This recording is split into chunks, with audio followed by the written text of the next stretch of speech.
Asal mula Danau Toba. Danau Toba, sebuah danau di Sumatera Utara dengan keindahan yang luar biasa. Konon, danau itu terbentuk karena kesalahan seorang pemuda bernama Toba.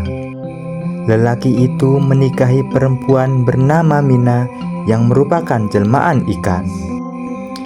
Sebelum menikah, Mina memberi syarat pada Toba, "Aku mau menikahimu dengan satu syarat.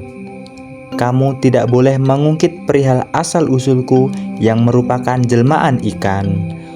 Toba setuju dengan syarat tersebut. Mereka menikah dan dikaruniai seorang anak bernama Samosir. Suatu hari, Samosir yang nakal membuat Toba marah. Lelaki itu secara tidak sadar mencemooh anaknya sebagai anak ikan. "Samosir, kamu nakal sekali. Dasar anak ikan." Toba telah melanggar pantangannya. Petir tiba-tiba menggelegar.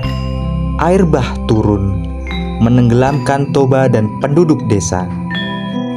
Akhirnya, air itu menggenang dan membentuk sebuah danau. Di pulau kecil tengah danau tersebut, Samosir berlindung. Danau itu dinamakan Danau Toba dan pulau kecil di tengahnya dinamakan Pulau Samosir. Cerita yang baru saja Kak Rizky baca termasuk ke dalam legenda. Lantas, sebenarnya apa sih legenda itu? Pengertian legenda. Legenda adalah cerita rakyat mengenai peristiwa atau kejadian yang dianggap benar-benar terjadi di masa lampau. Cerita legenda bisa berupa asal-usul suatu tempat atau cerita mengenai tokoh bersejarah, oleh karenanya lekat dengan unsur kemagisan, keajaiban, sihir, atau kemampuan luar biasa yang dimiliki para tokoh. Ciri-ciri legenda. Setidaknya ada 5 ciri yang perlu kamu ketahui, yaitu masyarakat menganggap legenda sebagai cerita yang benar-benar terjadi. Legenda bertokoh manusia yang memiliki keajaiban atau kesaktian. Legenda bisa berupa asal-usul suatu tempat atau kisah orang hebat. Terdapat unsur magis dan mistis. Terakhir, peristiwa yang terjadi terkadang tidak logis. Unsur-unsur legenda. Setidaknya ada 6 unsur yang perlu kamu ketahui. Pertama, tema. Tema adalah gagasan atau topik utama yang diangkat dalam cerita. Yang kedua adalah tokoh. Tokoh adalah pelaku-pelaku dalam cerita. Selanjutnya, sudut pandang. Sudut pandang adalah perspektif dan tata cara penulis dalam menyampaikan rangkaian peristiwa.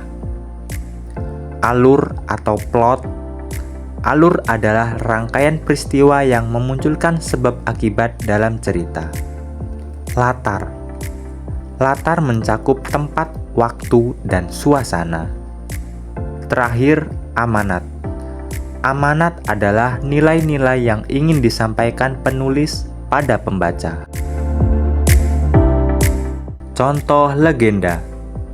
Ada beberapa contoh legenda seperti legenda Danau Toba dari Sumatera Utara, legenda Prambanan dari Jawa Tengah, legenda Telaga Ngebel dari Jawa Timur, legenda Gunung Kelut di Jawa Timur, legenda Rawa Pening dari Jawa Tengah, legenda Calonarang dari Bali, dan yang terakhir legenda Lutung Kasarung dari Jawa Tengah. Kaidah kebahasaan dalam legenda. Yang pertama adalah kata ganti atau pronomina. Misalnya mereka, dia, beliau, Mahesasura, Malin Kundang, dan Toba. Kata kiasan. Roro Jonggrang memiliki paras jelita bak bidadari.